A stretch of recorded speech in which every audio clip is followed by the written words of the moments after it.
Guys, good afternoon.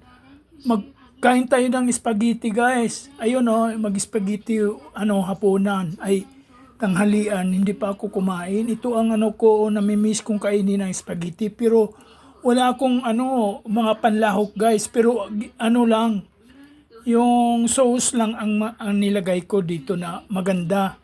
Masarap na sauce ba, yung may meatballs at saka yung kaya ang sarap. Ang sarap-sarap kahit nga walang mga giniling, pero ang sarap guys kasi ang meatball nilagay ko.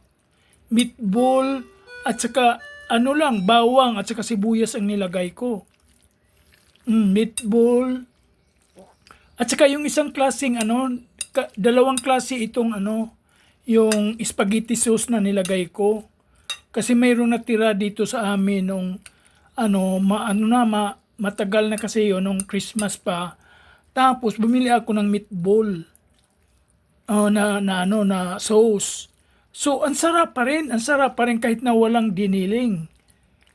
Ginisa ko lang ng bawang at saka yung gani guys, yung sibuyas at saka yung meatball na sauce at saka yung may natira din na sauce ng noong Christmas pa. Isinalo ko, ang sarap pa rin. Ang sarap, ang sarap. Nilagyan ko ng sibuyas. May sibuyas nga ako, malaki. Gusto ko malaki. Pero masarap guys, masarap. Tsaka tanghalian, hapunan na natin. Mayroon ako, parisan lang natin ng banana, at saka may coconut juice tayo, at saka yung duyo mamaya pagkatapos natin kainin ito. Kasi hapunan ay tanghalian, hapunan na ito. Ganun lang guys. Namimiss kong kainin spaghetti, ang tagal-tagal na. Nung Christmas pa kami nakakain ng anak ko. Ng spaghetti. Namimiss ko. Kaya nga niluto ko, may natira ditong kalahating pack na spag.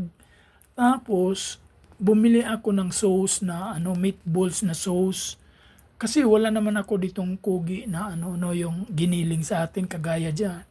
Wala din, hindi ako makabili ng giniling kagad. So ganito lang, walang baboy, walang karne. Ganito lang kasi may meatball masarap na pala pag meatball ilagay. Ay lang guys, yan ang spaghetti natin ngayon kainin. Hindi nga ako nakabili ng tinapay.